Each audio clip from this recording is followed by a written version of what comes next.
What is going on, everybody? It's the Frost, and we're here for AEW on TNT review for April the 21st, 2021. We are on our way to Blood and Guts, which is going to be happening in 2 weeks' time. We do have one more taped episode of this show, which this show, of course, was live. Next week will be taped. Before we get to what they have declared a one-match show as it is. We had Ricky Starks taking on Hangman Adam Page, Shida defending the title against Conti, Darby Allin defending his TNT Championship against Jungle Boy in a match that was requested by Darby Allin. Darby Allin over the weekend, I think it was over the weekend, told Tony Khan that he wanted to defend the title this coming Wednesday against one of the top 5. So, we got Jungle Boy. Was it a good match? Yes. But the finish, we'll talk about that here when we get there, because honestly, I am sick and tired of seeing Darby Allin matches end the exact same way 95% of the time, and that's exactly what we got tonight. But we started off with Ricky Starks versus Adam Hangman Page. Really good fun opener here. It was the battle of undefeated versus 10-match winning streak, with Ricky Starks. Hangman Adam Page is not lost in 2021. He rocks, I believe, an 11-0 record before this match. Ricky Starks has, I think he has, an 11-1 and won 10 of his last 11 matches, something like that. He's won his last 10 matches. So, big stakes on the line here. Basically, Hangman Adam Page, for, the last month or so, has been the number 1 contender. Ricky Starks winning this match would boost him and not push him, I don't think, to the number 1 contendership if that was to happen. I think he'll be up higher. So a lot on the line here. Of course, Hangman Adam Page is probably going to be low-key the next guy, not named John Moxley, to become the number 1 contender and be going to probably the pay-per-view to take on Kenny Omega for the AEW Heavyweight Championship. Like I said, really good match here. Darby, of course, Taz was on commentary. Hook was in Ricky Starks' corner. So, here's a really good match here. Match comes down to Page trying for a Deadeye, but that gets counted. He's able to flip Stark into a submission, puts him into the bully choke. Down early on in the match, Ricky Starks went for a diving move, got laid out, and tweaked his leg. He sold it for the rest of the match. I don't know if it was an actual injury, but yeah, he sold it. So Page was able to flip this guy into a bully choke. Instead of holding his hand above, he goes over, grabs the leg, making Ricky Starks tap out. So Hangman Adam Page wins another one. He is moving one step closer to being the number 1 contender officially and going for the AEW World Heavyweight Championship. Will he be the one to beat Kenny Omega? I doubt it. I mean, a lot of people would probably want to pull for that, but we'll have to wait and see on that. After the match, Taz gets on the mic and tells him he's lucky. He got lucky. And says you really need to watch your back. And I mean, you really need to watch your back. As Hook comes from behind with the chop block. Bunch of kicks. Starks gets up. Page boots him away. Brian Cage heads to the ring, goes to hit a powerbomb, and then the Dark Order comes out and chases them off, and that was that. So, yeah, Hangman wins. Dark Order still has his back, which I wonder, why wasn't there nobody from the Dark Order out there with him? I think that would have been a smart thing to do. Then we see the Elite have made their way to the arena. They get their own private trailer now with Brandon Cutler, who is now, I guess, their personal film cameraman. So, yeah. Penta El Zero Miedo versus Alex Abrahantes, who is just loving this role he is in, versus Trent with Orange Cassidy. No Chuck Taylor this week. No word on that, if anything.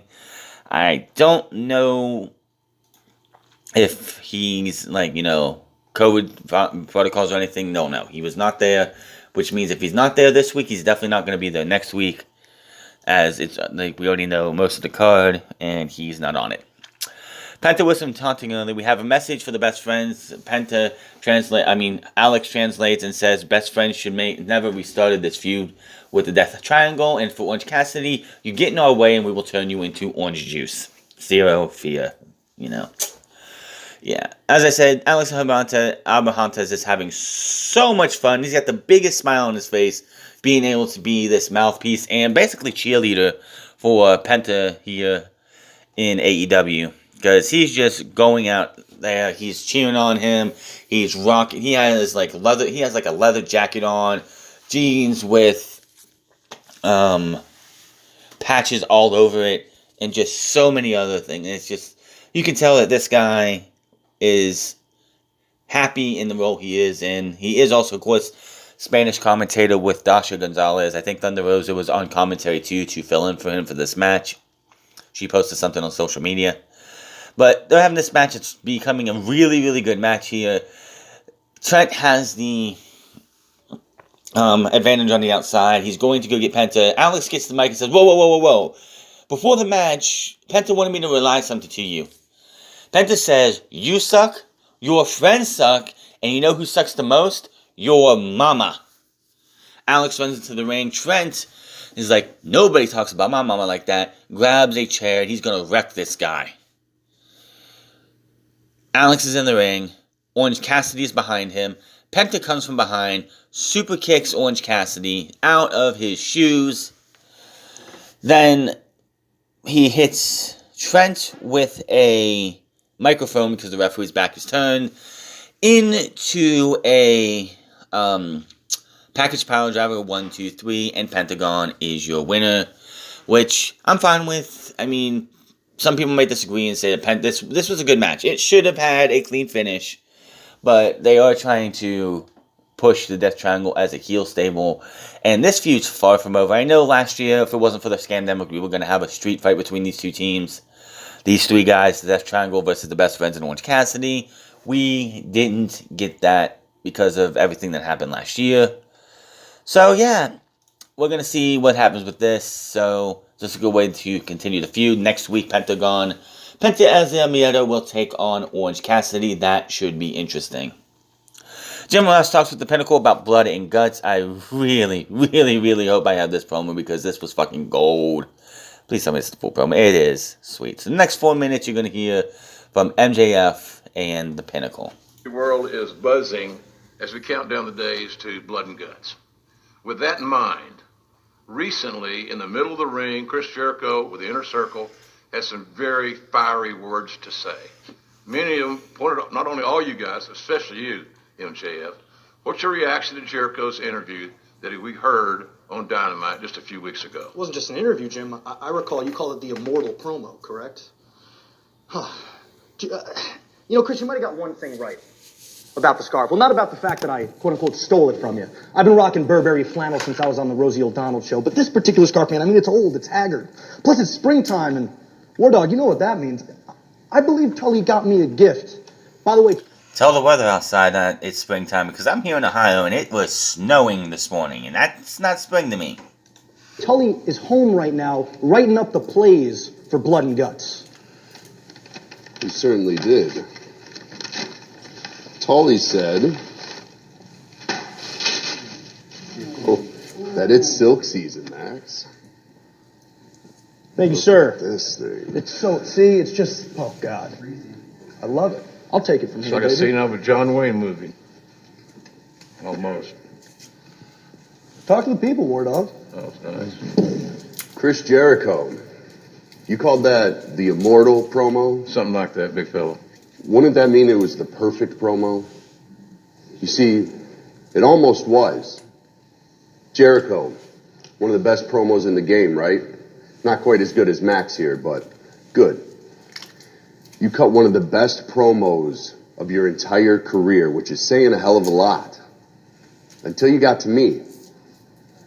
Stumbled your words a little when you got to me, didn't you, Chris? Because the moment Wardlow came out of your mouth, you knew you were doing something wrong. Chris Jericho.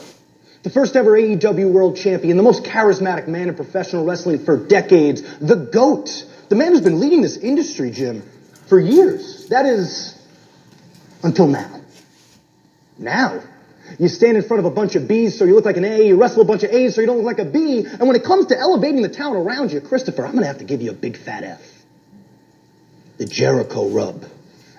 It apparently consists of intentionally trying to wrestle against people the fans already want to see and then claiming their popularity is all because of you. Just going to throw some examples out there. I don't know. Kenny Omega, Hangman Adam Page, Cody Rhodes, John Moxley, Orange Cassidy, and now... moi. Smart, Chris. I don't blame you. And of course it's smart. For 30 years, you've been outsmarting every single person who's crossed your path. That is... till you met me. I'm the one guy... you couldn't outsmart. I'm the one guy you couldn't hold underneath your thumb. And why is that? It's because I'm Maxwell Jacob Friedman. And I'm not great for 25. No, actually, Chris, that's horseshit!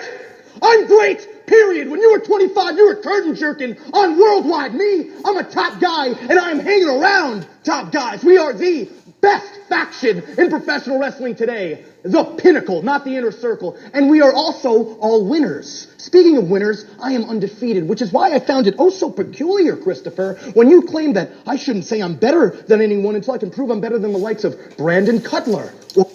Which, didn't MJF beat Brandon Cutler on the first night of this TV show back in 2019?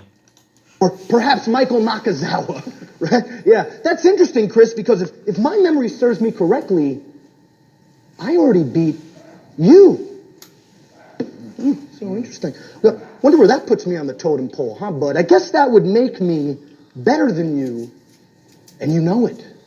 But how about you prove me wrong, Chris? Instead of sending out that stooge yours, Mike Tyson, to sucker punch my brothers in arms, you send out your family, I send out mine, and you beat us.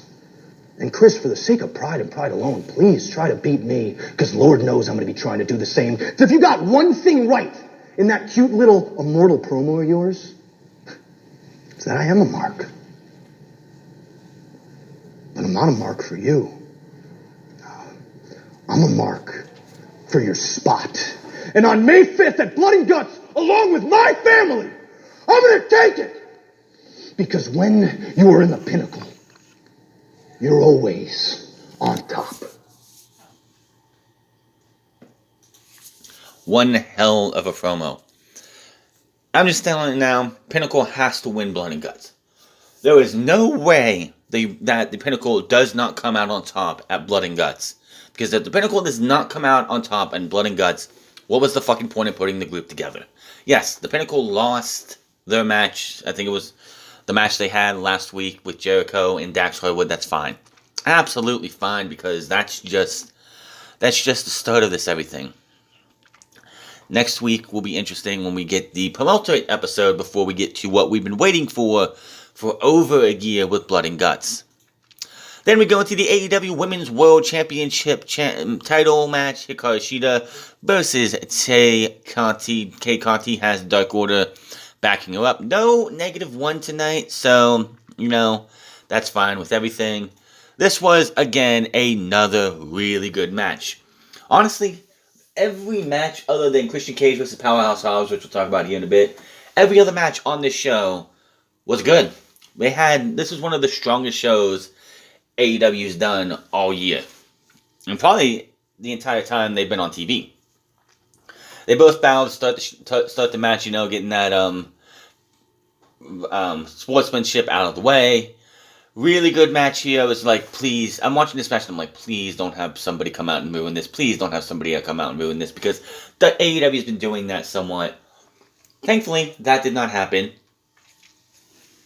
There was so many times it looked like Tay Conti was going to win this. Hit the take KO. Hit it, got a 2 count. DDT, Shida blocked it. She plants Conti down on the mat, pin attempt, 2 count. Big shot from both wrestlers. Shida with a backbreaker, twisting kick to the face, aka the katana, for the 1, 2, 3. And Tay Conti failed to beat Hikaru Shida. Hikaru Shida is still your women's champion. She will be women's champion going into Double or Nothing. No doubt about that. I don't think there's going to be another title match for that championship until then. And then what happens as Shida is out here celebrating? Out comes the faker, Dr. Britt Baker, DMD, to walk out, show us the rankings the fact that she's number 2.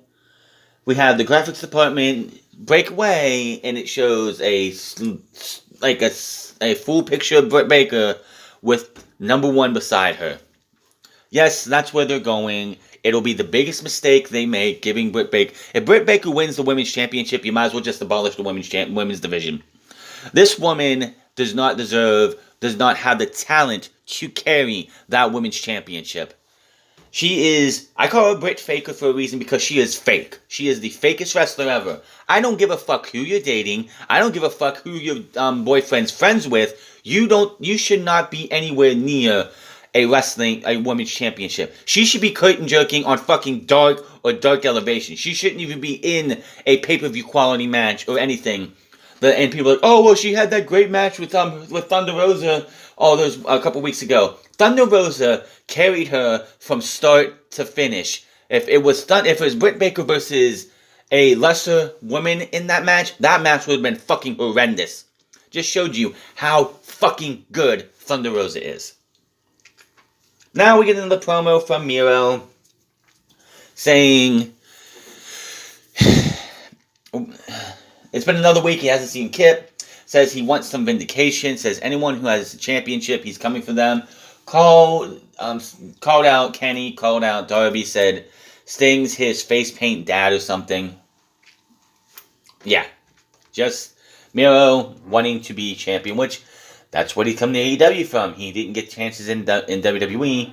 So, yeah, you knew that he was going to want to be coming here for that.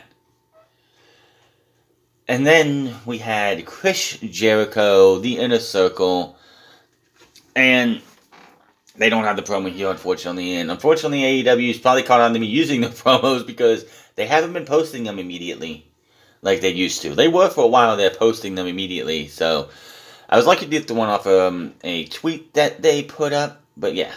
So basically, Jericho says there's a lot of energy tonight because of the upcoming Blood and Guts match on May 5th. He continues that it will be one of the most brutal matches ever seen on TNT. Which I still wonder, if you actually look at the layout of this show, this Daily's Place, they don't have the room for that second ring. Especially where the first ring's at right now. Maybe they take that, maybe they push it forward and remove the ramp, which would be really weird. But yeah, the way that's set up right now, they do not have that room for the second ring. And if they do, it would be a very, very tight squeeze. So, yeah. He continues that it will be one of the most brutal matches ever seen on TNT. He talks about Mike Tyson knocking out Cash Wheeler. Jake Hager says the Pinnacle will be sucking out a straw after they get done with them. Santana gets on the mic and says the Pinnacle wants to wrestle the best. He's pretty much talking about FTR. But they wait till they get a crew behind them before they actually fight. For them, that's smart. But from where I come from, we call that bitch moves. Jericho says MJF talks a lot but never feels any conviction in the words he says. He brings up singing show tunes and says he wrote out a show tune off a few lines about giving MJF a swirly and how he's a dipshit. He didn't give him a swirly. He didn't actually, pull the lever. Says it's fun to make jokes, but May 5th will be a lesson in violence. Says next week he wants a parlay between the Inner Circle and the Pinnacle. Then says he will beat the living hell out of MJF on May 5th. Inner Circle will destroy the other group. The group then gives the camera the middle finger, and that is that. Yeah. So, again, Inner Circle's not winning Blood and Guts. Last year, Inner Circle 100% needed to win Blood and Guts if that match would have happened. The Inner Circle versus the Elite should have lost big time. Turn around this year, no. I mean, you just formed. The difference between Blood and Guts was supposed to happen last year was that the Inner Circle had many months under their wing. You just put the Pinnacle together. They just started their run. They haven't even had. I don't even think they've had even a month and a half of a run. Not even a month, maybe, of a run. And you expect me to believe that they're going to lose this big match to a group that's established that doesn't need the win? Nah, man. Inner Circle needs to lose to the Pinnacle, or it's like the Pinnacle was a waste of time. Plain and simple. Anthony Go backstage before the match with QT Marshall and Billy Gunn, which I totally forgot about. Which, by the way, Billy's got his gun back. Remember a couple, not too long after AEW started, Billy Gunn just was being referred to as Billy. And apparently there was a copyright issue with WWE. And he was just Billy. Well, now he's got his gun back, and that's great. Now, if anybody doesn't watch Dark or Dark Elevation, Colton, the Gun Club beat... I think the Gun Club won, didn't they? Yeah. The Gun Club, I believe, won a match against QT Marshall's boys. And backstage, Austin was being interviewed. Oh, no, it was Austin won a match against, I believe it was Aaron Solo. Yeah. And Austin was being interviewed backstage about is the feud over with. He was trying to finish. His dad came in. He left. His dad tried to finish the feud, the answer. QT came in. They had some words, and then QT sucker punched Billy Gunn. And that's where this match came from. Anthony Go backstage in a pre-taped interview says he's here in this dump America to make the big money. QT Marshall says he's going to, and now he's going to show Billy Gunn how much it's worth being loyal to Cody Rhodes. So we have this match. Of course, QT Marshall comes out with Nick Comoroto, which, fun fact, I did not realize that Nick Comoroto was actually a victim of the mass firings from WWE in 2020. I did not realize he was in the WWE developmental system because he was a developmental talent that never made it to NXT or anywhere else. So, yeah. But he has Aaron Solo and Nick Comoroto out there with him. Billy Gunn dominates this match majority of the time. Of course, the referee's back is starting Nick Comoroto and Solo take advantage of that. And they throw him into the ring post. Marshall looks for some shots on the Guns. Austin and Colton Gunn fight Nick Comoroto and Solo to the back. QT Marshall gets some offense in. Gunn follows up. Gunn tosses Marshall back into the ring as he's on the outside. Referee checks on him. Anthony Go runs in, smashes Gunn in the midsection. Marshall gets over the Gunn, hits him with the Diamond Cutter, and goes for the 3. QT Marshall gets the win. Post-match, Go gives Marshall a wooden chair. Which I'm like, really? A wooden chair? Which then I figured out, I realized what was going to happen. He goes to hit Gunn, but out comes Dustin, who smacks Marshall with a bull rope. Rhodes throws a bunch of shots in the corner. Spinning power slam. Go stands on the ringside, not helping his guy out. Rhodes gets the chair. Go climbs to the ring apron. Comoroto tries to attack Rhodes from behind. Rhodes ducks. Swings the chair onto Comoroto's head. And it explodes everywhere. Holy shit. You see the anger in Comoroto's face, and I'm like, I would not want to piss this dude off. If I'm in a bar and I see somebody like Nick Comoroto, or if I'm on the street and I see somebody like Nick Comoroto, I'm doing everything I can to not piss this motherfucker off, because that was the look of, you fuck with me, you're dead.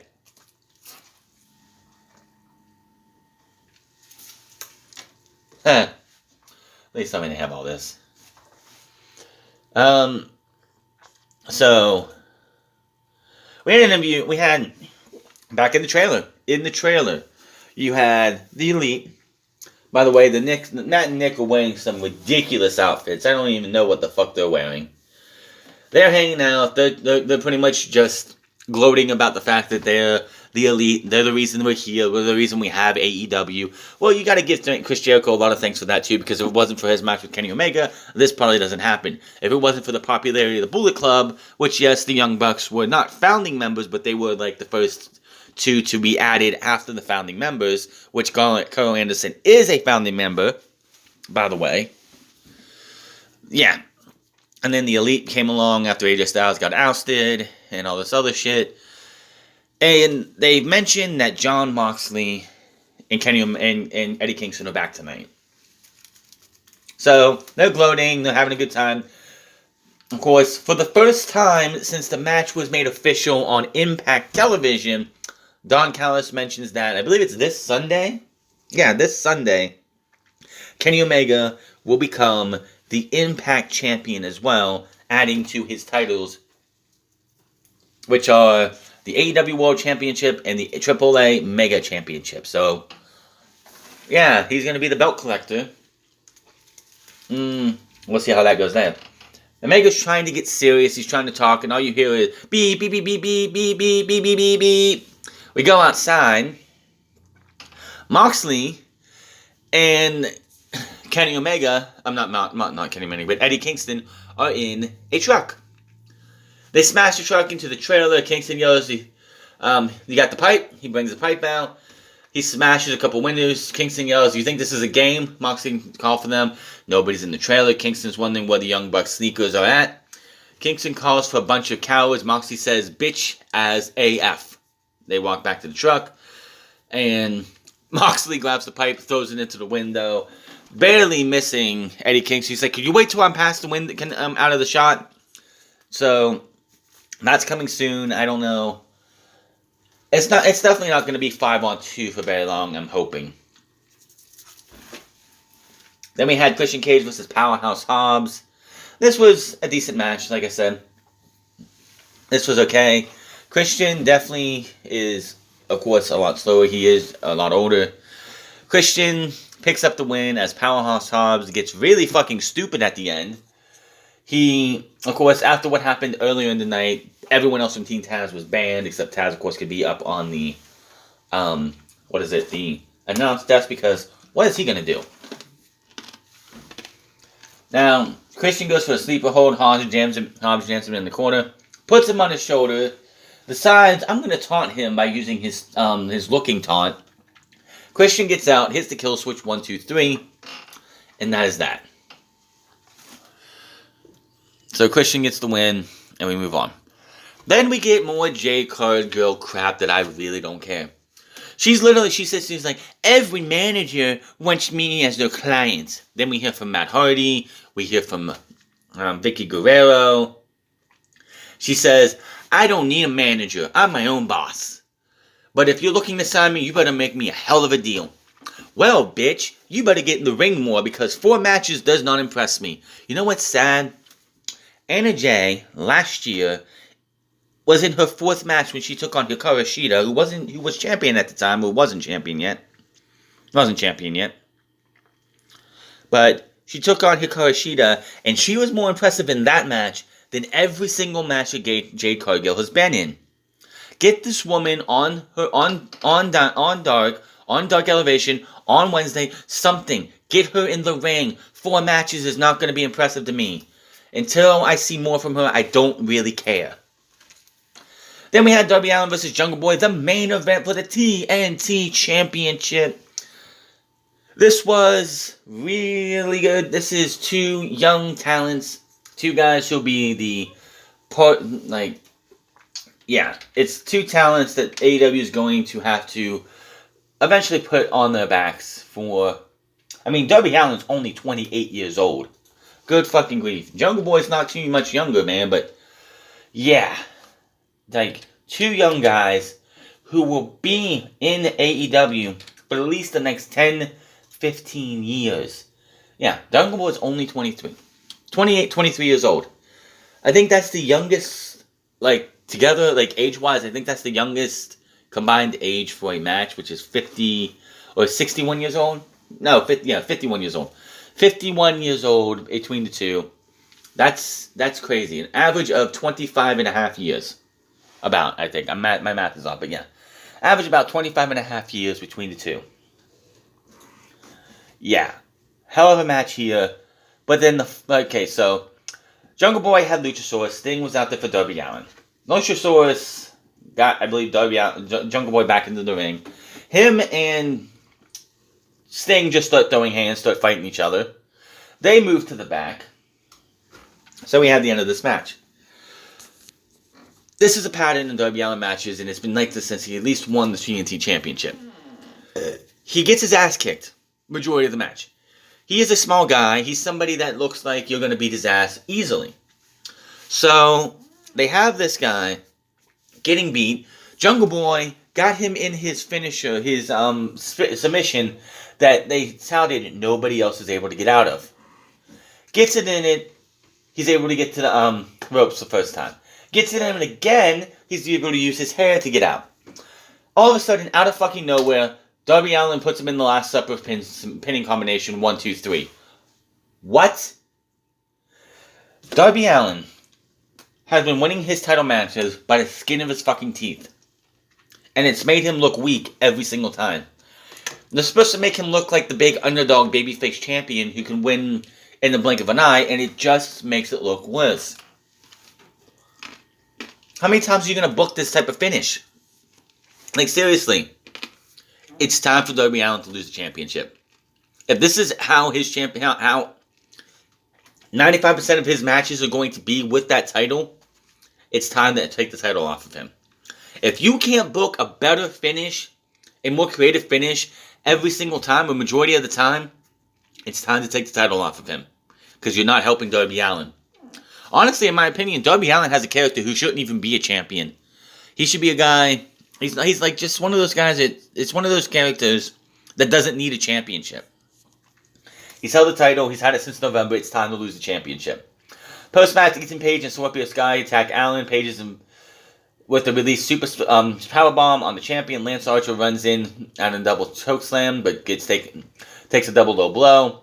As they beat up Archer, Sting makes out, chases him off, and pointing Sky with his bat to him, and the show closes. So yeah, next week we have the parlay for the Blood and Guts, which will be very interesting to see what they do there. Penta Zero Miedo versus versus Orange Cassidy, and hold on here if I can find the other matches.